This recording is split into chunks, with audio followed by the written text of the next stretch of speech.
right, welcome everybody to Film Optimists, the podcast where we talk to you about movies we greatly enjoy. I'm your co-host Seth. And I'm Megan, and today we are going over with you guys a gem of Australian cinema that maybe you know, maybe most likely you do not.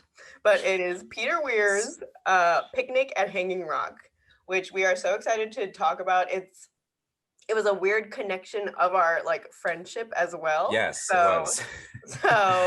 Seth, do you want to talk about how it came into your life, maybe this film? Yes, yeah. So Megan and I met in college making a film. We did not go to film school, but we met making a film as English majors as a kind of side project. Um, and it was her and one other person decided they were happy to help me make a film I had written. We had not really spoken before. We were in an early American lit class, and it was a couple of weeks after Megan had confirmed with me that she would like to be a part of this before we actually got to meet and kind of talk movies. And when we got to that point, I asked Megan what her favorite film was, wanted to be in the same plane, and she said Ferris Bueller's Day Off, which nothing wrong with Ferris Bueller's Day Off, but it was not the movie I was expecting of somebody to kind of jump at the opportunity of, I'm going to make a student art film. And I was more, the other person on the crew was favorite movie, I think, was 2001 Space Odyssey or something. So I was very happy to have a pretty well-rounded thing. And then we talked about movies a little bit here and there, not too much. We're mostly talking about our movie. And then I don't remember how it came up. I think somebody else mentioned it, but Picnic at Hanging Rock came up, and I talked about how much I loved seeing this in a film class that I took at a community college. And Megan, you had also seen this, and this was a movie you greatly enjoyed, and that was a huge wave of relief for me of okay, we can connect on this art house level as well, and you have this much more rounded sensibility than I initially expected, which was completely judging a book by its cover on my part, being just an asshole. But I think it's one of the reasons I think I knew we were really going to get along, is that you could enjoy a strange, very vague, mysterious Australian movie most people have seen, and also a classic 80s comedy. And which is one of the reasons why we're doing this podcast, is we're going to be coming at you from all angles with things we enjoy. That's a perfect range of our of our film discography. I think so. Like Ferris Bueller to Australian cinema from the 70s. So you saw this under also unique circumstances, right? Very unique circumstances. Almost ideal circumstances for me. I mean, but very, very much film student, film/English student, getting into the groove of things. But I was studying abroad in Australia, in Melbourne, and then I was taking an Australian lit class, which was really so cool. It was really nice to get out of just traditional English lit. And we got, to the credit of my school, we did get an Aboriginal film as well, a fantastic film called 10 Canoes, which is just totally opposite of what Picnic at Hanging Rock is. Obviously, but we got, of course, we started with colonialism, Picnic at Hanging Rock, and I went into it literally blind. I almost didn't even, I hadn't known Australian cinema literally at all, so to have this film that was so specifically about Australia and about Australian folklore, which was and it tied completely into actually what we were talking about in lit, which is just a lot of differentiation, especially at the time, between English colonialism of Australia and the timepiece of it. There's a clash of the Australians versus the proper Englishmen. Yes, which this movie really tackles a lot going on in the movie. And so I was like, oh, that's okay. And but then, wow, did it take a turn? This film from the late 70s. Yes. It was very intriguing. It was very in retrospect, I realized how ahead of its time it was. Because for me, a large part of it, and actually a large part of our class talking about it, was we realized that there's so much of a sexual undertone in this film, and especially about young women,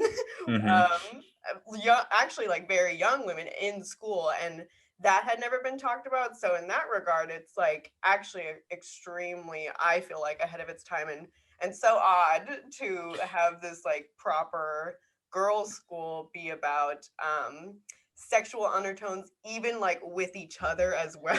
Oh The yeah, I mean, I girls. think we'll So get into this. There's several characters who it's strongly implied are lesbian, yes, and yeah, like you said, they don't explicitly say the age, but it is a yeah. girls' college, and um, this is girls' college in Australia, so like Hmm. English Australian college. I think that's more like high school, right? Age Yes, wise. yes, that's right. So I think at most we're talking 18, I know. Yeah, at very most. best. If you don't mind, let's say a few words on Australian cinema, because like you said, I think most Yeah, people, please. myself, I was not too familiar with what this was. I was excited. I took a rolled cinema course that was Hmm. like 1960 to 2000. And so this was the Australian entry. And I think for most people, know two things about Australian cinema: Crocodile Dundee and Mad Max, Yeah, which I don't even know if actually Dundee's an Australian production, I'm but pretty sure maybe no. probably not. Yeah. But that is unfortunately what people think of. But it's a beautiful, beautiful world. And Peter Weir is probably George Miller is also a huge success story, but Hmm. Peter Weir has went on to direct several movies I think more people have seen in America. He directed Dead Poet Society, That's right. The Truman Show, Hmm. one of my wife's favorite movies, a classic Yeah. dad movie, Master and Commander. Oh um, my. Hmm. yeah, Truman Show is so one of my favorites too, and yeah, like, it's great. So he's made very, I would say, wide-ranging movies while still maintaining being on tour for sure. He definitely has yeah, a. I would say it's initially as definitive as watching like a Tarantino movie that it's a weird movie, but it makes sense. If you see the credits, like okay, yeah, this adds together. yeah. This is a Peter Weir film and film. Part of that's an ethereal quality to it, but um, when we're talking about a culture, or at least a film movement that might not be that well known, we're going to do a little bit of historical background. Yeah. So one thing I think should just important to know is there's a reason why Mad Max and George Miller and Peter Weir and other greats came out in the 70s. It's because there was Australian Film Fund. It was a Hmm. government grants, basically. We won't get too much into the details, but there was a lot of government incentives to have Australian film be recognized globally. That's a thing that has happened over and over in the course of time. We'll probably get into as we get into other movies, but the reason we recognize world cinema for a lot of these countries in America and elsewhere is because there was a very concentrated effort that essentially made it easy for and profitable to make Hmm. movies, and it worked out really well for quite a while. Mad Max, the original one, was the most profitable film of all time. Wow. Not about the biggest box sales, but profit based off. It was very very cheap movie to make, Yeah. Yeah. and it made millions. So um, we and George Miller is still working. Peter Weir unfortunately hasn't made a movie since I think 2010, Wow. but I think there's talk of him coming about. But huge influences on filmmakers, and uh, I think as you're talking about it being a movie ahead of its time, it's really hard. I watch a lot of David Lynch movies. I've watched every David Lynch movie repeatedly. It's very hard for me to assume he hasn't seen this movie. Right. It's a very thorough. It's a very like the sound design alone, especially in these opening scenes. Hmm. Um, I think if someone could be forgiven for assuming this was a made in the wake of David Lynch, that they weren't checking the I dates. I agree. I like Yeah. in thinking about it, I literally thought it could have been a like early 90s film, maybe even Yeah, late that's 80s. true, actually. And I mean that's also a testament just to how like stunning it is, and the maybe just how good actual film looks on camera and how it That holds is up. true. And now That it's is thinking true. of Yeah. the early 90s, but Yeah. subject wise as well, because it's so weird. It's just weird and like Yeah. non-linear, which I And, don't feel like was done much in this is like a 78 movie, right? Like 75, I think. I mean, 65. it was definitely not Okay, done in mainstream movies, but like you had some interesting stuff in Hollywood. Like 70s in America was actually a pretty cool time because you had yeah, like Scorsese and Altman and that's true. That's actually Spielberg. But yeah, it is still, while we have movies we talk about that are great, then it was not the normal thing to have a movie this. But we should get into a little about this movie because there's nothing normal about this movie, yes. and I think everything about it is very extreme. Hmm. And I think it is debatably a horror movie. I'm in the camp that it Yeah. is. It is not a gross out, gory horror movie. I still love a slasher. Like I still love Texas Chainsaw Massacre or something. This movie might be more unsettling to me than most of those. Hard to classify, like maybe a thriller. I think it's a thriller at least, yeah. But we're not going to do a full scene by scene summary, but we're going to overview the movie as we get into it. And it is a period piece, which I think is partially to the timeless quality of it. You know, it doesn't necessarily feel tied to the 70s. Yeah, It could, like you said, easily be made any other time. mhm. But the essential bare bones plot is it's a all women's college kind of in the middle of nowhere, Australia, right? This is like I remember looking at where Hanging Rock is, and it's really not near a major town. Right. It's That's a big part of it, definitely. Yeah, exactly. So they're in the bush, Yeah. and this is all women's college, which is almost exclusively English girls. There's, I think, at least Sarah's Australian, Mhm. but it's largely Half. English people. Yeah, and Not even. yeah. And on Valentine's Day in 1900, Yes, that's right. they all go on a picnic at Hanging Rock, hence the title. And four people go missing. Mhm. And under very strange circumstances, they seem to be kind of in a trance by the rock. But yeah, just we'll get into more detail in a second. But the bottom line is several people go missing and they are not found. And the movie is a mystery, but it does not have a resolution. It is not a clear answer Yeah. as to what happens to these girls. Sorry, we're spoiling a movie from 1975 here. Mhm. And I think that was something some American audience were furious about, thinking they're watching a more crime procedural Yeah. thriller, and had a lot of guesses as to who did it. Um, It's there are a lot of theories, and I in general I like hearing theories about movies like this. Like I like reading theories about something like Mulholland Drive, of like, right. I mean, which has a kind of renowned, accepted theory, but I like hearing alternative ones. I don't really care what another theory is this movie. I just like experiencing this movie, Mhm. and yeah, it's a really haunting movie. There's a lot of supernatural things that are implied that happen. Yeah, I mean, overall, I think the mystery is supernatural, Mhm. and it's like you said, it is that clash of it's that clash of colonialism, It really and I think the most widely accepted viewing of or interpretation of this movie, which I agree with, is kind of, this is Australia fighting back. This is the Aboriginal land observing these rich colonizers, yeah, and they're kind of, if you think, I mean, they are, the majority of them are students. There is actually a teacher who goes missing as well, that's right. and which is strange because we don't see her go missing. We see four students ascend into Hanging Rock, Yeah.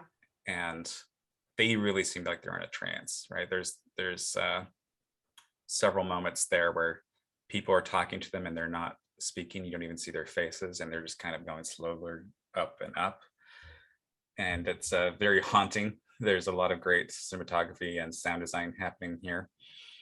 There's something about the trance aspect as well, because which I mean, this movie is nowhere near perfect and like nowhere near not problematic at all That's true. because Yeah, that is also true. there is elements of like the seductive nature of Australian outback as it is, Hmm. which is like a hidden way of saying like the seductive nature of the bushland of Aboriginal life, I guess, which Right, that right. here in America we romanticize our indigenous people without without like Yes. acknowledging what our country did to them. So Yeah. that's totally going on here, and I think that like the trance like aspect is also rewarded in a way because Miranda, that main our kind of like main character girl, Mm. she's portrayed as the one that's going for it, going into the bush head on, literally, and Yeah. in all she's the admiration little darling of all of her Hmm. fellow schoolgirls. She's definitely the leader. Yeah. She's the leader, definitely, and so this like explorative nature of her is really praised, I feel like, in the movie, but then it shows, oh, don't go too far because Right. something will happen in the nature itself. So it's problematic in that sense, but also it's just like showing the allure of the world, and really just like the unknown that is the Australian bushland for everybody. It's like Yeah. it's just a dangerous place. It's a place of wonder. It's a place Hmm. of the unknown, basically. And I think that Yeah. it, if anything, the film did a fantastic job of symbolizing that Oh, absolutely. And like, I for mean, all. these are all, as you can imagine, white, mostly blonde Yeah, women. Especially Miranda is a very much um, Eurocentric oh yeah, view of innocence, which is, I think, part of why and also that's a people who are looking for them are seem particularly concerned about Miranda. yeah, And that's fair. I think we've mentioned there is one woman in I think actually Miss Ka, Miss, God, let me check the cast listing. Give me 1 second. Yeah, The other teacher who goes missing. yeah, I know. Um, I'm blanking on her too. just Um, watch this. Miss McCaw. I ah, believe it's kind of implied she might be um, lesbian as well. yeah, But Sarah, well, actually, we should back up. The beginning of this movie does have voiceover, but it is Valentine's Day, and it's a sequence of all these young, innocent girls in their long scroll dresses, yes, which is so much sexualized, but also, I mean, I shouldn't say somewhat, it's sexualized, but it's also a very not revealing dress. It's a very much an innocence um, look. It's them exchanging their Valentines and they're whispering these to each other. They're saying this kind of dream, like they just woke up from a dream. It's uh-huh. somewhat seductive, but it's also, it's not like there's anything happening. You know what I mean? It's I and I thought think they there is childlike actually, as yeah, it's well. very childlike, exactly. And I think there is, I would like your opinion on this because I think there is a solid blend here of a lot of just sisterly love that is happening between these women that does seem platonic, doesn't seem sexual, just Yeah, seems genuine. And then there is also, yeah, these women are increasingly taking off their clothes. They're not really getting revealed, but like they are taking off their shoes as they go up the rock as they're being entranced. And that's very strange, right, and right. it's such a big deal as they're driving into the rock that once they pass the very small town, the the woman who runs it, the president of the college, says you may remove your gloves, and that's like, it's Yeah, kind of, they're also excited to be able to be in public without their gloves on, yeah, once they're out of view of men. yeah. Um, so there's repression is huge in this, but Hmm. one character, Sarah, who is black haired Yes. and pretty starkly black hair compared to everyone else, Hmm. is not allowed to go on the trip. And I think it comes out it's because she refused to memorize a poem she thought was bullshit, and other difficulties that they're having. But she is very much in love with Miranda, and this does not really seem to be a secret, and is taking it very hard what's happening here. And the movie also gets into, like you said, the Australian versus English thing. She is an Australian person who is picked on a lot. She's an orphan. And we actually see her brother, and it's not, I think, clear for a while, but they're related, and they unfortunately don't get to run into each other during this movie. But Birdie, That's the right. is her brother, and this is the uh, stable hand and other servant for a rich family Oh my in god. Australia who happens to be picnicking at the same time. Hmm. And Birdie's hanging out with a guy named Michael, and they both witness these ladies ascend. And there is the um, tame for the time commentary on check out these lookers type of thing. And Yeah, this piqued my interest in the movie. I was like, yeah, and it's I very much enjoyed this dynamic because Michael is proper English gentleman who's very perturbed by what Birdie is saying. He's not being shady. I wouldn't want to hang out with somebody who's talking about one like this, and I'm not trying to excuse him, but being like a being dude. he's not wolf whistling, he's not screaming at Yeah, them or anything, yeah, and Michael did specifically ditch his parents saying like, I'm gonna go stretch my legs, and he goes and sneaks a beer with that's Birdie and they end up watching this. So it's like, this is what you wanted to do. You wanted to go talk about guy stuff, and drink, but you're also right. comfortable experiencing it. And so that's a boundary that I think is really interesting because one, you don't really have men interacting with each other except for this. You have a few scenes of eventually, once this disappearance has become clear, you have the officer interviewing people. You have a few people. Hmm. Um, you have Mr. Hussey, who's kind of the carriage driver and other things there, but you don't really have a male bond except for this. And it's a very strong one. They have a very strong friendship that's kind of Sam and Frodo, they are friends, but there's also a class dynamic Yeah. here. And that is maybe the most commentary on the English versus Australian thing is happening there. And then correct me if I'm wrong, Seth, but didn't the boys go to the Rock as well to help search? But They then do, yeah. So they were kind of go on their, I going. think they go with everybody at one point because there's multiple search parties. And then Michael decides, who's the rich one, decides he's going to go back, and Brady's like, okay, I'll go with you. And Michael decides to stay. He's like, I really got to get you home. Michael refuses, and then Yeah. he goes to get him the next day, and he is not doing well. He's like, seems to be catatonic. He's filthy. Yes. He seems to be in shock, That's right. and he's not speaking. And there's enough stuff like this that happens that really, I think, does lead you to think you are going to find out what's happening, because he seems to have found a clue. Yes. Or like, it just, when you see him, like, it seems like something physically attacked him or something. He's not speaking, and he's got something clutched in his hand, and he doesn't give it to the officer. He gives it to Birdie, and it's a piece of the lace cloth from one of their dresses. So there are, not to get too much of the details, but there are a few things like this that happen that do really leave a viewer to think you're going to have a resolution to this. But you don't. At least you don't get a clear one. Oh yeah, that was interesting too. That we talked about in the class. I remember is like, even the little English colonial man, he was effed up by the Rock too. Like, yeah, it's not just the innocent young girls. It's there's a narrative of like the Rock taking people in and then spitting people out. It's almost like comical that he, after one night, he's like just no, that's true. Yeah, because they've been there. Possibly happened one night. It was like almost a funny moment, but this movie's very self-serious, and like, yeah, they fully believe in this supernatural powers that the Rock has almost. But yes, that's true. So that actually, I feel like that makes it work. It could get a little like cartoonish almost at some points, but I think that because the characters are so convinced, it's that helps it a lot and helps with the lore of it for me.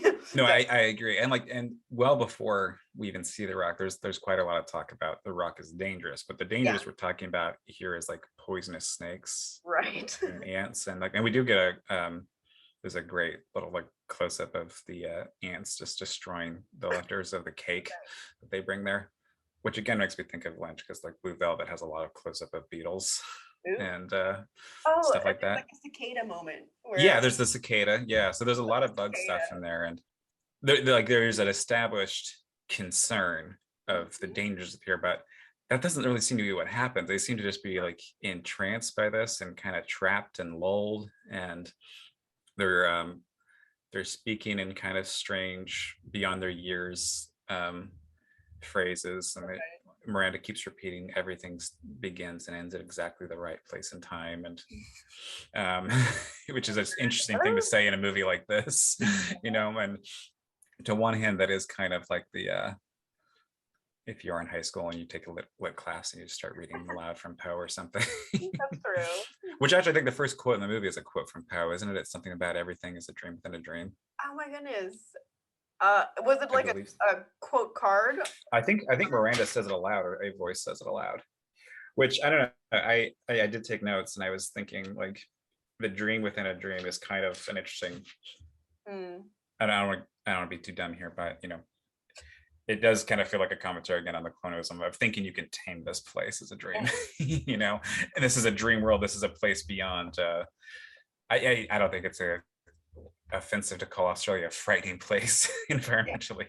There's a lot of extreme environment there for colonials. Oh yeah, exactly. Like this is a new territory, new frontier, and and like this dream within the dream is set, and then you see this college, which is what you would expect a English built all girls college to be. It is impressive. It's large. It has a garden, all this, and it's just in the middle of nowhere. It's just around bush and some trees, and then you have an English pampered garden and all this stuff, and it just feels so ridiculous that like who came up with this idea and why is it here. And did you see, I think it was Amazon had a mini series about Picnic at Hanging Rock that was just kind of different adaptation of it. No, it's not great, but I enjoyed watching it for just like it's kind of like reading a Star Wars novel or something. Just like here's an alternative take that has more information that is not canon, but maybe, Oh yeah. you know. But it is actually Miss Appleyard who runs the school is a Right. very young woman. It gets more into why she opened it, Kind of. which she was escaping. But we should talk about Miss Appleyard too, because as this is going on, Miss Appleyard's older English Mhm. woman, very, very proper, very stern. Yes. Um, I'd say to a fault, although I think it's not exactly inaccurate for the time. Very stern, especially to Sarah. It's the Who, of a yes. of a stuffy English Yeah, yeah. school girl, take your care lady. Exactly. Mhm. That's the proper title. Yes. Yeah, exactly. She is becoming increasingly unhinged as this goes. And I think she's maybe the most embodiment of this English experiment going wrong, because she is as proper and as English as you can get, and has as strict about etiquette and the rules and absolutely no wildness, and everything is just going to hell. Mhm. And her college is going to be coming foreclosed because this is a scandal. This is in the papers. People are aware of this. And Mhm. you just start to see her drink more and more as she gets more notifications that parents will not be returning, will not be allowing their students to return. And she becomes increasingly unhinged. She becomes a little bit violent at one point. Other staff is nervous around her. and it's actually, we don't see this. And I kind of suspect part of this is like, I don't know if I actually would want to watch this happen, but like in the final voiceover says that she goes to the Hanging Rock herself to try and find the girls after pretty much the college is all but closed, and she dies. She's found dead. Yeah. And I think it's unclear if she was committed suicide or fell, but Right. we don't see that. We find a voiceover of hers wearing all black, being aware that another death has happened. Sarah Okay. ultimately commits suicide, Mhm. but and lies about it. She seems very aware that Sarah's committed suicide and lies and says, "Oh, her caretakers came and That's picked her up." So that's right. That's right. Mhm. yeah, so I think there's a lot of interesting commentary there for the complete denial of this not working, and inflexibility to change and adapt to her environment at all. Oh yeah. Yeah. Yeah. I think I mean, very classically, it's like here's this old, for lack of a proper term, is old marm lady Yes. Yeah. compared to these young, what the film is trying to portray, like beautiful, innocent girls that Right. are coming. It's almost like a very weird coming of age. Yeah, it is actually. Yeah.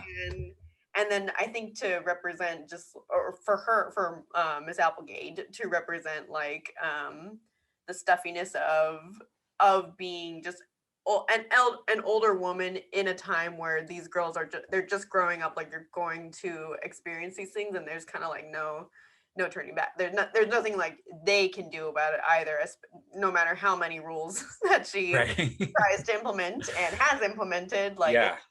there's kind of like no tomorrow, no going back, from in terms of literally just growing up and coming to fruition and sexuality of these young girls. I think she's like a necessary character to be that foil for them, but Right. Right. because then it's like, well, she provides the stakes, I guess. She provides the very tangible like opposition, I guess, to what they are going through. But Yeah, she essentially functions as the villain, and like I, yeah, to some degree, feel for her because she's everything is failing. yes, She is gonna go under. Not that that's an excuse for her cruelty and everything, but again, it's a different time. But yeah, I mean, I think the Rockets.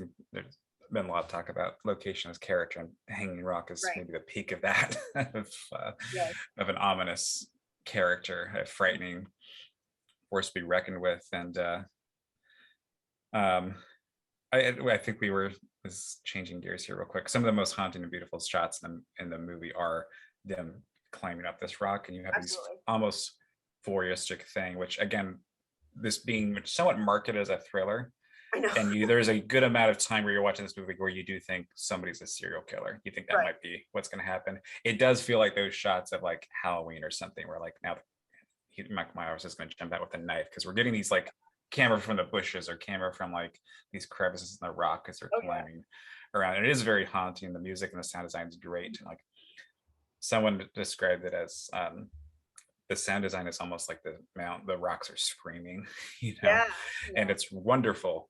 But yes, I it agree. was actually very, if somebody wants to, someone has seen the more recent movie Old, those scenes of them Mhm. kind of crawling through that pathway to the beach are very similar, and I think to Uh, this. It's a it's a fantastic shooting on location thing that you cannot get elsewhere, and they really you know, use this location to its best. But there's like crazy. I even didn't even realize, but Dutch angles in there, and like, yes, yeah, yeah, yeah, I mean, or super duper extreme low angle shots that are just yes, jarring in a way that, or and hmm, they do feel a little. I thought out of character for. I think it's just funny to see the juxtaposition of like this. You would expect a linear storyline of these girls right, going right. like on a thriller story, and then you'll understand at Well, the end. especially it's a period piece. We kind of expect a Yeah, period and piece to be presented more straightforward, exactly. And Yeah, then to have these very art, like you say, artistic and just extra, very much extreme shots for the time yes, and till now. They're just jarring no matter what, like yeah, no matter where you are. And that I think that for me is like an aspect too that really is ahead of its time in that regard, because it is so, all of those shots obviously are symbolic of like what they're trying to convey, and what they're trying to convey is something so it's like a magical quality to it. It's like you said, a dreaming quality of it, and yeah, absolutely. realism in there as well. I mean, this movie is very surreal. It's a Like, very surreal movie. Yeah, absolutely. And there's a lot of like, I mean, there's a lot of those early shots of the women going into the rock, and they were wearing these white dresses, and it's sunny, yeah, and it just kind of looked like it looks like a music video from the 60s almost. yeah, You kind of expect to be hearing something psychedelic because they're just kind of trolling their dresses around in the sun, and there's always overlay cuts that are fantastic. I had to look up who the cinematographer was, and it's I know. Russell Boyd, who did continue to work with Peter Weir on several other movies, including Master and Commander. So Wow. Okay. let's not miss credit where it's due. Russell Boyd is a I fantastic know. cinematographer who is also, along with Peter Weir, responsible for this Oh yeah. gorgeous looking movie. Yeah. Just Cinematography really makes this film a oh lot. yeah, Um, yeah. It would have been a much. It would not have worked if it was just like a more standard shots of following them into the rock or something. Even if it was still non-linear, if the photography wasn't this good, this movie wouldn't work. And it contributes to the, I mean, that's just my favorite part of film is like when the cinematography can literally contributes to the story aspect. You know, Hmm. you can make something out of, you can make so much out of just an angle. Like, it's pretty crazy Yeah, that yeah, that's true. adds such a tangible element to this film that it's totally necessary for me to like sell it, I think. Yes. And the cinematography does, and I'm sure the direction that that Weir gave to these actors, which the actors are very good also, like, They are very good, and I think while they most of them went on to do other or had already done other things in Australia and yeah, England. I believe the lady who's most famous is Rachel Roberts, who plays Miss Appleyard, okay, was in she was in Murder on the Orient Express, like the 70s version, which oh, is okay, actually very fun. So she was doing stuff in Hollywood. yeah, Um, okay. but yeah, I just for our audience who has not seen this movie, you're not really gonna recognize even Australian actors you recognize Yeah. are not in this. So it was to my American mind at least, this is not a lot of notable celebrities in here. Yeah. But it's not exactly, they're not complete unknowns. They are very good and they really sell it. And it's a very moody picture. This is a movie that does not exist in reality. This is a That's movie right. that exists in its own world. That's right. And these characters really work that. Although while it is its own world, I did really like the details of them, especially the men, especially Michael, Mhm. getting so filthy and banged up when he's Yeah, looking for them. Like that, it's not gruesome. It's like that is realism, you know. And that's there's true. a scene where Birdie, his friend slash kind of servant, is like carrying him to a wagon, and he's Mhm. Michael's bundled up in a blanket, and Birdie is just covered in sweat. There's just like there's so many burrs all over him, just Yes. like from the bushes. Like his back is almost covered in this, and there's little bits of blood on both of them. And Yeah. it's just like the makeup and the costume and attention to details, fantastic It's true. um, Mhm. in this. And it's like I think that actually does help round it. Like, well, it still is very much its own universe, its own Cool dream that, logic is like, happening.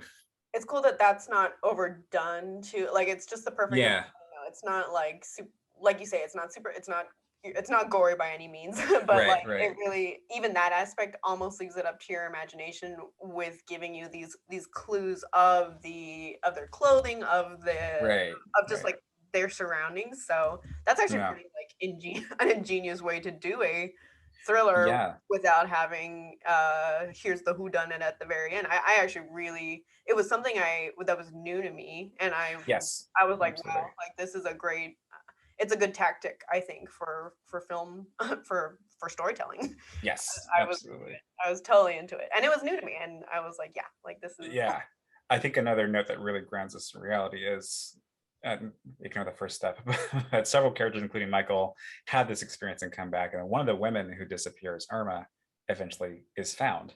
yeah, And I think actually Michael finds her. I'm trying to remember, but no, yeah, someone finds her.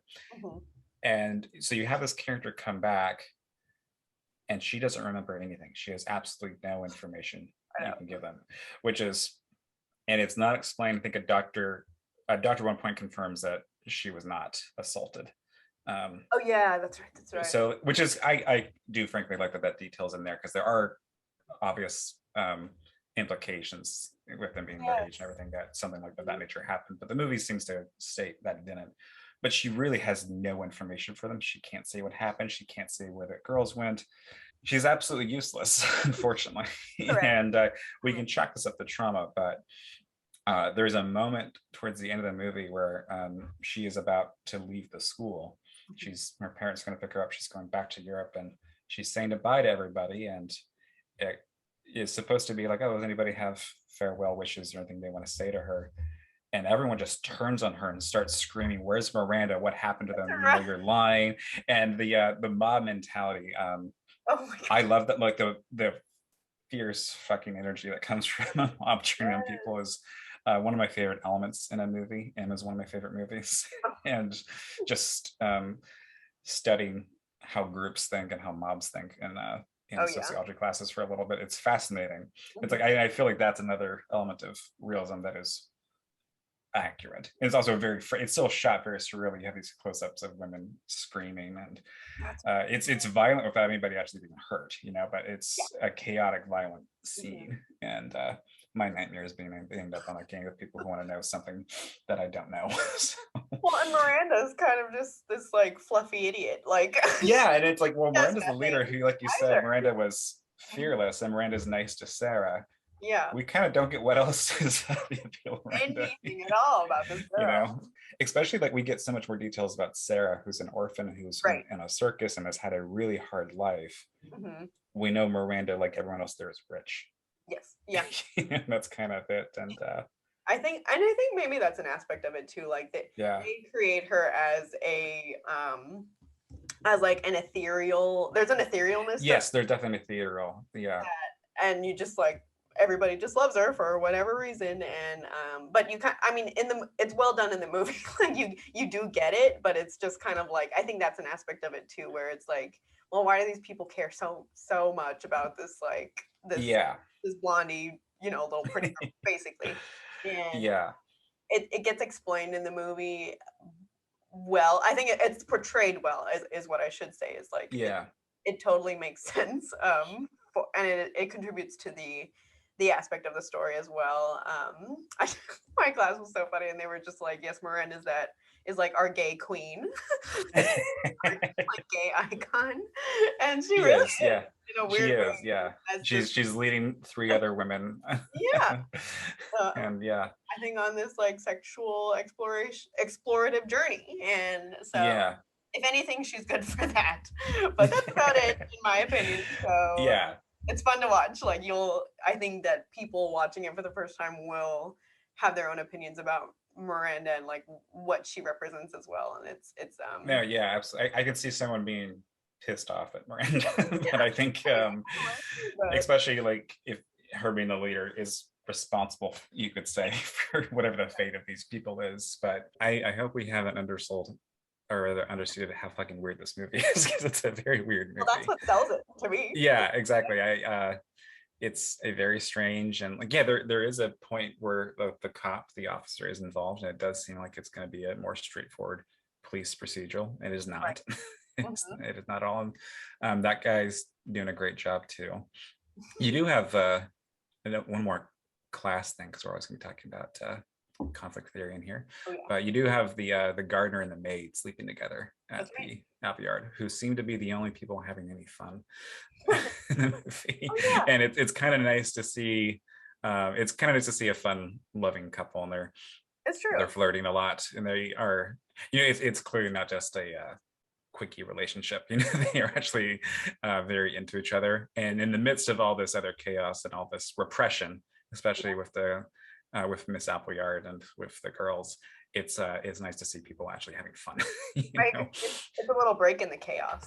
I Yeah, exactly. And like, you have them who are Australian, and you have again Birdie, who's always having 3 or 4 buttons less than anybody else buttoned up, because he can. He doesn't yeah. have to have his ascot and vest on, because he's not Birdie's at the tea party. He's kicking back with a beer. He's tattooed. oh yeah. I don't know if this means much, but there's a Botticelli reoccurrence. Remember Mhm. the Mademoiselle, whose name, let me get the character's name, the French teacher, Okay, okay. as Oh yes, yes. is going through like a painting book, a book of drawings of paintings, and has a Botticelli. I think it's The Birth of Venus, Okay. Yeah. and looks up at Miranda and says, "Now I know that Miranda's a Botticelli angel." Yes. And Birdie has a Botticelli angel on his wrists. He has the Birth of Venus Okay. tattooed on his wrists, and it's like, I like Botticelli. I don't want to act like I know everything about him, Yeah. but and I would not have noticed that if I didn't watch it with Anne last night, who was an art major. Oh, So, that's really because interesting. you never get like a close up of his wrists, but she was able to identify That it is, pretty quickly. that's out of character for him. Like he's not he certainly would not know this painting like Yeah, right, from exactly. or something like He that. would like the tattoo, but you get more this feeling of he maybe saw that in a picture books, like, she looks hot. Yeah. I was gonna say, Right? I think it was a little more visual appealing for Yeah, exactly. of getting this tattoo in the 1900s. Right, but there's Oh my god, that's funny. there's enough uh threads like that I can see somebody really getting caught up with trying to solve what it all means. It's worth a rewatch definitely, and Yes, yeah. you won't be bored by by No. anytime you watch. Yeah. I think you'll pick up on stuff like that I didn't even pick up on, Seth. So Yeah, I think I've seen it maybe 3 or 4 times now, and it's always a new detail. Like, I didn't notice the tattoo until yeah, this time, and that's cool. and it's a if you have another attentive person to watch with, that helps. Sure. Do you have any final recommendations, takeaways, kind of thing for for Sure, yeah. Picnic at Hanging Rock? I'm trying to remember. I think we discussed recommending another Peter Weir movie. Oh sure, yeah. Yeah, so I think we should. I think you should start. We probably have already mentioned the movie we're going to recommend, but Sure. go ahead. Well, I hadn't known that I'm good film major or like English major me. I didn't even know about this, but Seth had told me that Peter Weir also directed Truman Show, which is a biggie on my list. When he told me, I could totally see the comparisons between Picnic at Hanging Rock and Truman Show. There's this like surreal Yeah, quality to it. And I think for me, it's something like the surrealism that's in Picnic at Hanging Rock was so instrumental in like teaching me about surrealism in film and being a good example of that. And yeah, get that in Truman Show Truman Show felt really important to me when I watched it for some reason, and it's I think that yeah, both of these films are timely in like a classic way, oddly enough. So like Peter Weir has a great way of incorporating these like timeless like classic lessons yeah, and themes throughout these very thematic and specific movies in a way. And Truman Show for me does that in a big way. I think that it's ahead of its time as well. Like Oh, totally absolutely. That was ahead. in 87 or 98, right? Dude, Like that yeah, was and it just holds before up. Instagram. It holds up even more to this day. And Yeah, really before like reality shows were much of a thing, right? I know Maybe like Cops or whatever. that is So insane to me. And so yeah. like I think that to Peter Weir's credit, that watch these movies because of that reason. Like if you want to be a part of a cinematic piece that will just get better with age, it's going to age like fine wine. I feel like both Yes. Yeah. and Truman Show. So if you want a little more modern movie, go for Truman Show. But that is my recommendation, definitely. And do you want to recommend a movie that's kind of in the same vein, but not Peter Weir, or like a movie that you, if you like Picking and Hanging Rock, you might like blank, you know? Do you have one in mind? I'll think myself, but do you have one in Okay. mind, Seth? I would say Robert Altman's Three Women is Okay. another very, very strange, surreal movie that is, again, largely women based. You know, you really only have one man in there, and it's not clear what's happening for Okay. quite a while. It's actually, I think, earlier in this, I think it's 73. Fascinating, beautifully shot, simple, dreamlike movie. It actually, the movie is based off a dream Robert Altman had. Oh. And that helps, but that doesn't tell you what's happening. Yeah. That are the previously mentioned Mulholland Drive, David Lynch's, is another maybe peak dream movie, dream logic thing of also women led. Of you don't really, you know, what the story is actually about is not too much to do with what's happening plot wise, you know.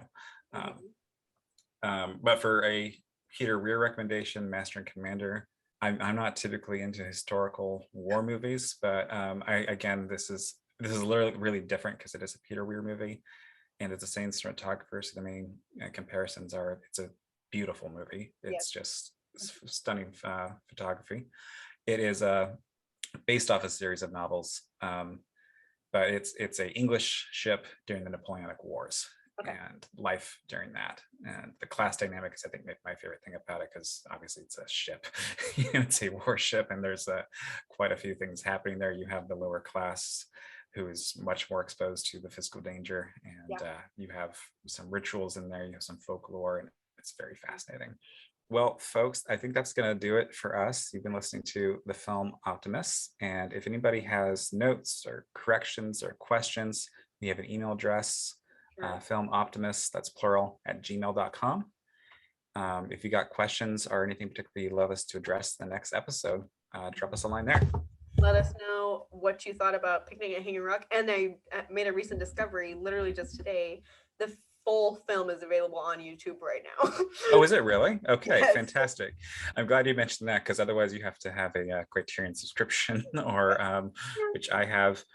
Or folks, if you don't know about this, get Link Plus through your library. You can get anything delivered from anywhere. And so those, which is what I used for years until I had all the subscriptions I have. Amazing. You get a DVD sent from where else in the country to you. So cool.